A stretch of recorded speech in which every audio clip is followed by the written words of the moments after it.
നല്ലത് ചെയ്താൽ നന്നാകും, നന്മകളെന്നും ഉണ്ടാകും. നല്ലത് ചെയ്താൽ നന്നാകും, നന്മകളെന്നും ഉണ്ടാകും. നൽവഴി എന്നും നടക്കേണം, നല്ലത് മാത്രം ചെയ്യണം. നൽവഴി എന്നും നടന്നിടാം, നല്ലൊരു പാഠം ചൊല്ലിടാം. Jesus kids, Jesus kids.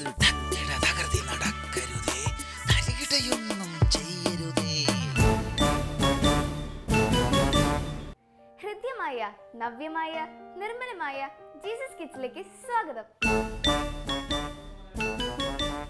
അനുഭവങ്ങളുടെ പച്ചപ്പ് നിറഞ്ഞ കൂട്ടുകാരുടെ ലോകത്തേക്ക് ഒരു യാത്ര.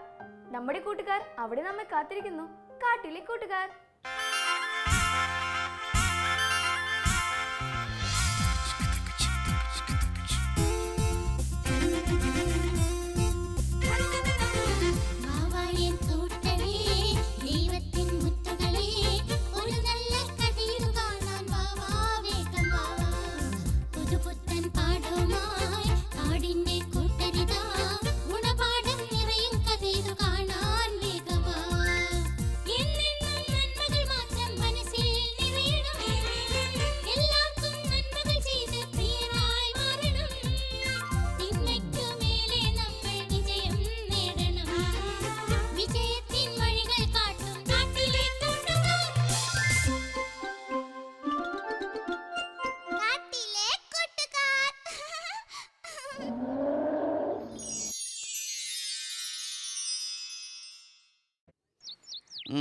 Of course, there are a number of reasons for this, and it's not just because so many companies now decide that.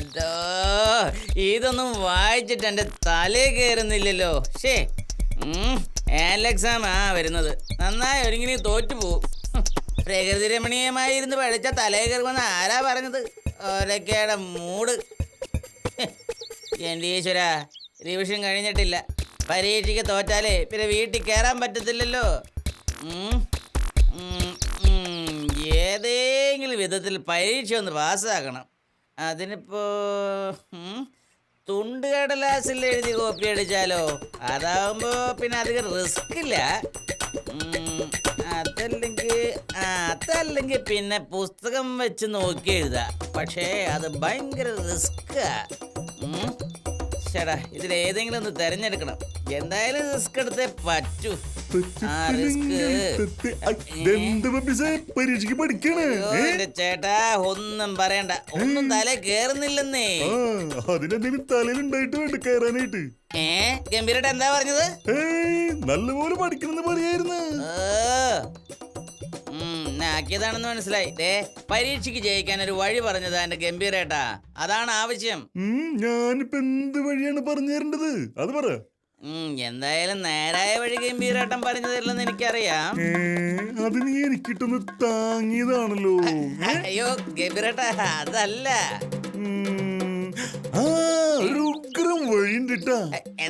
എന്താ ചേട്ടാ, എന്താ വഴി? സിമ്പിൾ. പരീക്ഷ എഴുതണ്ട. ചേട്ടൻ ആളെ കളിയാക്ക? ഞാൻ നേരെ പറഞ്ഞത്. പിന്നെ എന്നെ വീട്ടിൽ കയറ്റത്തില്ല. അതന്നെയാ പറഞ്ഞത്. വീട്ടിൽ നിന്ന് മാറി. മനസ്സിലായില്ല? പരീക്ഷയ്ക്ക് എഴുതാണ്ട് നാട് വിടാൻ. എങ്ങോട്ട്? എങ്ങോട്ടെങ്കിലും. ഞാനും വരാണ്ട കൂടെ. എന്താ? അത് കൊള്ളാലോ ഐഡിയ.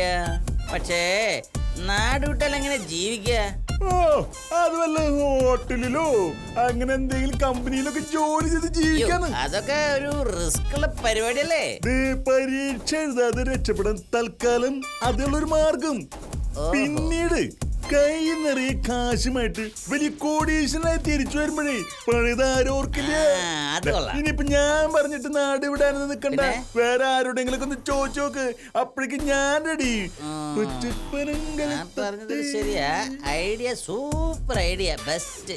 പക്ഷേ എന്തായാലും ഒന്ന് രണ്ട് അഭിപ്രായം കൂടി അറിയാം. അതുവരയ്ക്ക് തൽക്കാലം പഠനത്തോടൊരു ചെറിയ ഇടവേള. Square A is equal to A square. Square A is equal to A square. Rectangle A is equal to L star. Show അതെന്താണോ അത് പറയാം, അതടുത്ത് പഠിക്കാം. Triangle A is equal to BH ബാറാണോ ടീച്ചർ എന്നായിരുന്നു പറഞ്ഞത്? ഏയ്, ഷോ അയ്യോ, 2 ബാർ 2. ഭയങ്കര ഓക്കെ, പഠിപ്പാണല്ലോ. സർക്കിൾ ഈസ് ഈക്വൽ തന്നത് ടു അവതായോ? അല്ലെങ്കിൽ സ്ക്വയർ വേണ്ട, പോയേക്കാം. ഈസ് ഈക്വൽ അതെ പപ്പീസേ, എന്താ തിരിഞ്ഞു പോകുന്നേ? വാ, മോട്ടു പഠിക്കല്ലേ, മോട്ടുവിന് ശല്യം ചെയ്യണ്ടെന്ന് കരുതിയതാ. ഒരു കുഴപ്പമില്ല, വാ അല്ല, പപ്പീസേ, മോട്ടുവിന്റെ കേറിയിരിക്ക്. എല്ലാം പഠിച്ചു കഴിഞ്ഞു കാണല്ലേ. അത്യാവശ്യമൊക്കെ. എനിക്ക് എന്താണ് ഒന്നും തലേ കയറുന്നില്ല. ഏകാഗ്രതയോടെ പഠിച്ചാ മനസ്സിലാകും പപ്പീസേ. ഞാൻ പരീക്ഷ ഒന്നും എഴുതുന്നില്ല മോട്ടു. പരീക്ഷ എഴുതുന്നില്ലെന്നോ? അതേന്ന്, ഞാൻ നാട് വിട്ടു പോകാൻ തീരുമാനിച്ചു. നാട് വിട്ടു പോവേ? പപ്പീസേ പറയുന്നത് ആ. നമ്മൾ പഠിക്കേണ്ട സമയത്ത് മറ്റു കാര്യങ്ങൾ ചിന്തിക്കരുത്. ഞാൻ മറ്റേതെങ്കിലും സ്ഥലത്ത് പോയി ജോലി ചെയ്ത് ജീവിക്കാൻ പോവാ.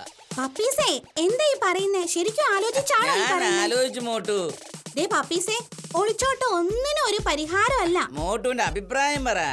ഞാൻ പറഞ്ഞില്ലേ, മനസ്സിലെ മറ്റു ചിന്തകൾ കളഞ്ഞ് പപ്പീസ് പഠിക്കാൻ നോക്ക്. അപ്പൊ ഒളിച്ചോട്ടം ശരിയല്ല എന്നാണ്? ശരിയല്ല. എനിക്കത് കേട്ടാ മതി. പപ്പീസേ, അതെ നിക്ക് പപ്പീസേ. ദൈവമേ, ഇവൻ എന്ത് പറ്റി? ശ്ശോ. വലിയ പഠിത്തക്കാരി, ഉപദേശി. എനിക്കറിയാം എന്ത് ചെയ്യണമെന്ന്. ഗംഭീർ പറഞ്ഞു നാട് വിടാൻ. മോട്ട് പറയുന്നത് ശരിയല്ല എന്ന്. എന്തായാലും ഒരാളുടെ അഭിപ്രായം കൂടി ചോദിച്ചു കളയാം. ഇനിയിപ്പോ ആരോട് ചോദിക്കും? ഒരു കപില്, പീലി. കപിലിനോട് തന്നെ ചോദിക്കാം. അതാകുമ്പോ എന്തെങ്കിലും നല്ല അഭിപ്രായം കിട്ടും.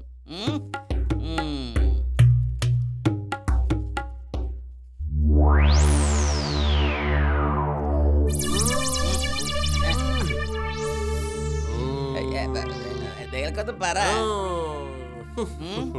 പപ്പീസ് പറയുന്നതിലും കാര്യമുണ്ട്, പക്ഷേ അതിൽ ഒരു നെഗറ്റീവ് പോയിന്റ് ഇല്ലേ എന്ന് സംശയം. നെഗറ്റീവോ? എന്ത് നെഗറ്റീവ്?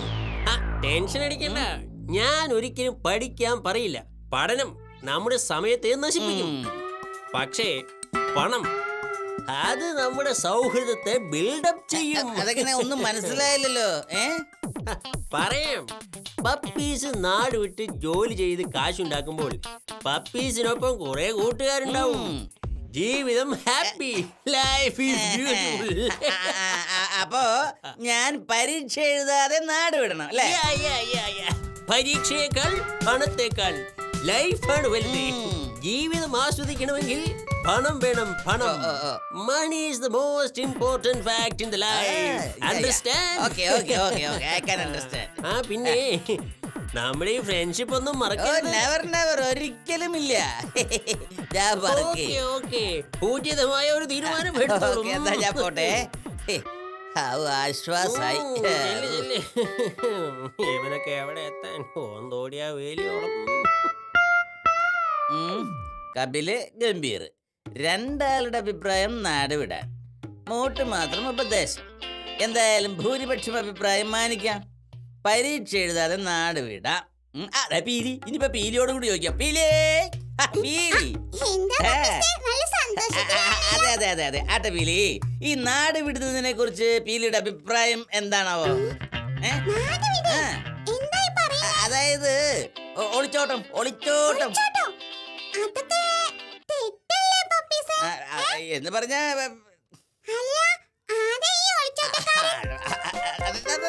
ഞാൻ തന്നെയാ.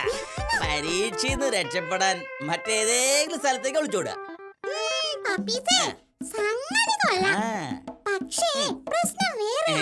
എന്ത് പ്രശ്നം?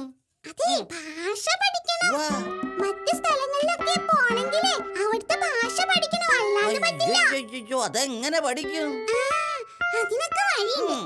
എന്റെ കയ്യില് ഇംഗ്ലീഷ്, ഹിന്ദി ഡിക്ഷണറി ഉണ്ട്. അതിൽ നിന്നെല്ലാം പഠിക്കാം. നേരാണോ? പിന്നെ പപ്പീസ് എവിടെ വേണമെങ്കിലും പോകാലോ. ആ ഡിക്ഷണറി ഒന്ന് എനിക്ക് തരാവോ? തീർച്ചയായിട്ടും തരും. എങ്കിലേ ഇന്ന് തന്നെ ഞാൻ വീട്ടിലേക്ക് വരാം. ശരി ശരി, വീട്ടിൽ നിൽക്കണേ. ഈശ്വര, ഭാഷ പഠിക്കണം, എന്നിട്ട് വേണം നാട് വിടാൻ. മനുഷ്യൻ ഭൂമിയിലെ അത്യുന്നതനായ ജീവിയാണ്. മനുഷ്യൻ ഭൂമിയിലെ അത്യുന്നതനായ ജീവിയാണ്. മനുഷ്യന്റെ അടിസ്ഥാനപരമായ ആവശ്യങ്ങൾ ഭക്ഷണം, പാർപ്പിടം, വസ്ത്രം, ഭക്ഷണം, വായു. ദേ, നീ അറിഞ്ഞോ പപ്പീസ് നാട് വിടുകയാണെന്ന് പറഞ്ഞ് അഭിപ്രായ സർവേ നടത്തുന്നുണ്ടല്ലോ. എന്റെ അടുത്ത് വന്നിരുന്നു. എന്നിട്ടോ? ഞാൻ കാര്യങ്ങളൊക്കെ പറഞ്ഞിട്ടുണ്ട്. പിന്നെ ഭാഷാ സഹായിയായി 2 ഡിക്ഷണറി കൊടുത്തിട്ടുണ്ട്. എന്ത് പണിയാ കാണിച്ചത്? പപ്പീസിനെ നാട് വിടാൻ പ്രോത്സാഹിപ്പിക്കുക. അങ്ങനെയെങ്കിലും ഇംഗ്ലീഷിലും ഹിന്ദിയിലും 4 വാക്ക് പഠിക്കട്ടെ എന്റെ മോട്ടു. അത് കൊള്ളാം. ഒരു കാര്യം ഉറപ്പാ, പപ്പീസ് നാട് വിടാനൊന്നും പോകുന്നില്ല. അതെന്താ?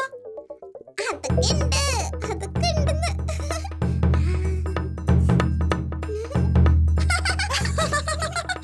അത് അടിപൊളിയാ.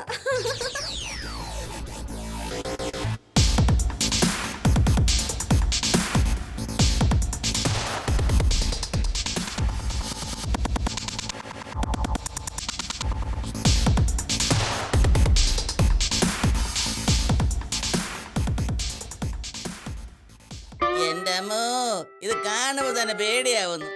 ഹോ, ഇതിന്റെ പകുതി പോലും ഇല്ലാത്ത ബുക്കാ എനിക്ക് പരീക്ഷയ്ക്ക് പഠിക്കാൻ. അത് തന്നെ പഠിക്കാനാവുന്നില്ല. എന്നിട്ടാ എടുത്തിട്ട് പൊന്താത്ത ഈ പുസ്തകം ഇതെങ്ങനെ പഠിക്കാനാ? ഈശ്വര, ഇത് പഠിക്കുന്നതിലും ഭേദം പരീക്ഷയ്ക്ക് പഠിക്കുന്നതല്ലേ. അല്ല പിന്നെ.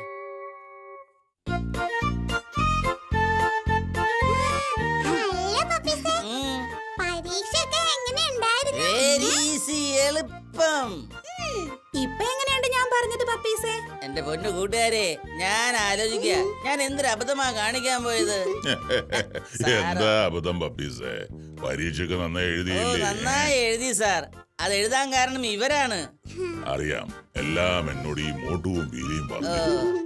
ഈ പീലിയുടെ ഡിക്ഷണറി പ്രയോഗം പപ്പീസിനെ ഒരു തെറ്റിൽ നിന്നും തിരിച്ചുകൊണ്ടുവന്നല്ലേ? ശരിയാ സാറേ, ഒരു ഭാഷ പഠിക്കുന്നതിനേക്കാൾ എളുപ്പം പാഠപുസ്തകം പഠിക്കുന്നതാണെന്ന് എനിക്കിപ്പോ മനസ്സിലായി. മക്കളെ, നമ്മളെ വഴിതെറ്റിക്കാൻ നമ്മുടെ ചുറ്റും അനേകം പേരുണ്ടാവും. അവരെ നമ്മൾ തിരിച്ചറിയണം. പറഞ്ഞത് ശരിയാ സാറേ, എന്നെ വഴിതെറ്റിക്കാൻ ശ്രമിച്ചവരാ കൂടുതലും. ദൈവം നമുക്ക് തന്ന ഏറ്റവും വലിയ സമ്മാനമാ വിവേകം. നല്ലതും കെട്ടതും തിരിച്ചറിയുവാൻ നമുക്ക് സാധിക്കും. അതിന് മനസ്സ് നേരിന്റെ പാതയിലായിരിക്കണം.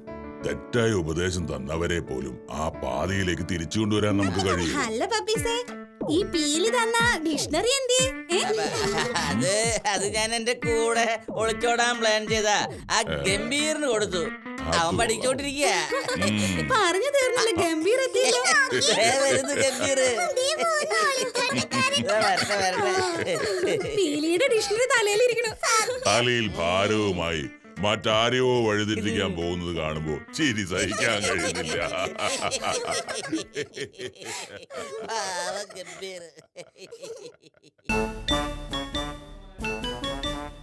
അനുഭവങ്ങളുടെ ലോകത്തിൽ നിന്നും ഇനി നമ്മൾ സന്ദേശങ്ങളുടെ ലോകത്തേക്ക്. ദാ നമ്മെ കാത്ത് ടിങ്കു ടിങ്കു ലിറ്റിൽ സ്റ്റാർ.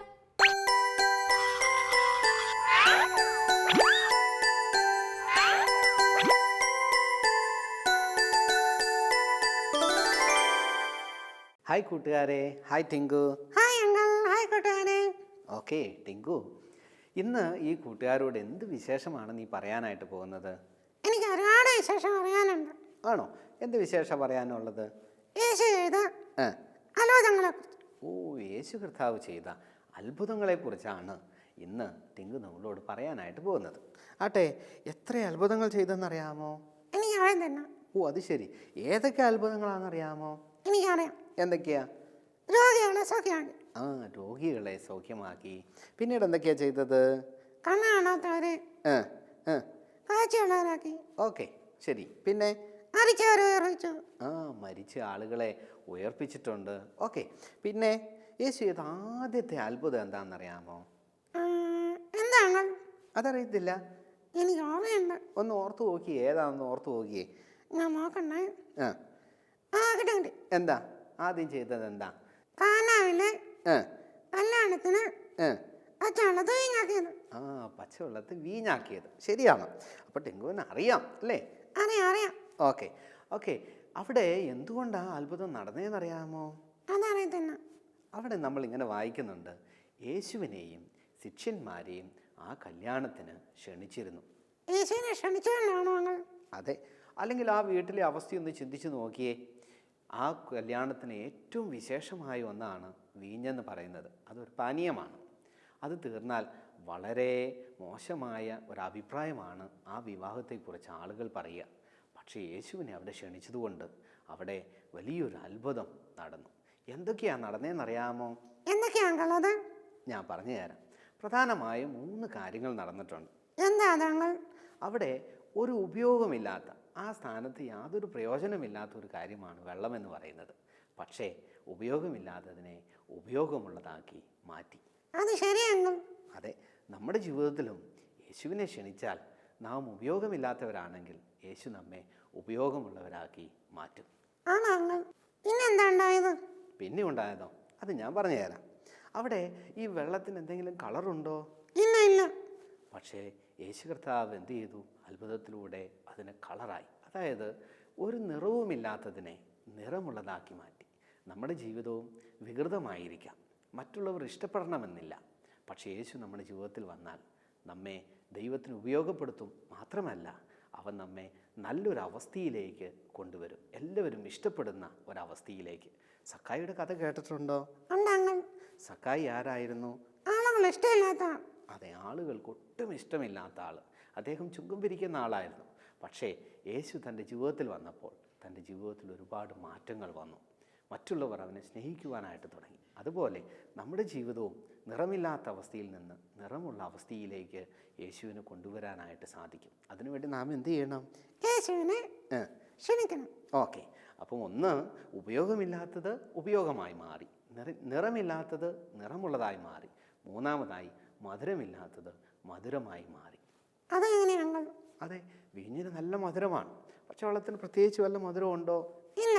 അതെ, അപ്പം നമ്മുടെ ജീവിതം കയ്പിൻ്റെ അവസ്ഥയായിരുന്നു. നമ്മുടെ വാക്കുകൾ, നമ്മുടെ പ്രവൃത്തികൾ, നമ്മുടെ ചിന്തകൾ എല്ലാം കയ്പിൻ്റെ അനുഭവം ഉണ്ടായിരുന്നു. പക്ഷേ യേശു നമ്മുടെ ജീവിതത്തിൽ വന്നാൽ നമ്മുടെ ജീവിതം മധുരമുള്ളതായിട്ട് മാറും. ഒരു വാക്യം ഇങ്ങനെ പറയുന്നുണ്ട്. എന്താണ്? ഒരുവൻ ക്രിസ്തുവിലായാൽ അവൻ പുതിയ സൃഷ്ടിയാകുന്നു, പഴയത് കഴിഞ്ഞുപോയി, ഇതാ അത് സകലവും പുതുതായി തീർന്നിരിക്കുന്നു. യേശുവിനെ ക്ഷണിച്ചാൽ മാത്രമേ ഈ അത്ഭുതങ്ങളെ നമ്മുടെ ജീവിതത്തിൽ നേടാനായിട്ട് സാധിക്കുകയുള്ളൂ. എനിക്ക് മനസ്സിലായി. ഓക്കെ കൂട്ടുകാരെ, നിങ്ങളുടെ ജീവിതം ഉപയോഗമില്ലെന്ന് ചിന്തിക്കുന്നുണ്ടോ? എന്നെ ആരും ഇഷ്ടപ്പെടുന്നില്ലെന്ന് ചിന്തിക്കുന്നുണ്ടോ? പേടിക്കണ്ട. യേശു നിങ്ങളുടെ ജീവിതത്തിൽ വന്നാൽ നിങ്ങളുടെ ജീവിതം ഉപയോഗമുള്ളതായി മാറും, നിറമുള്ളതായി മാറും. മാത്രമല്ല, മറ്റുള്ളവർക്ക് മധുരമുള്ളതായിട്ട് മാറും. അതിനായി ദൈവം നിങ്ങളെ സഹായിക്കട്ടെ. ഓക്കെ. ഇന്നത്തെ കാഴ്ചകളും ആശയങ്ങളും നിങ്ങൾക്ക് എങ്ങനെയെന്ന് പറയാമോ? കത്തുകൾ അയക്കേണ്ട വിലാസം: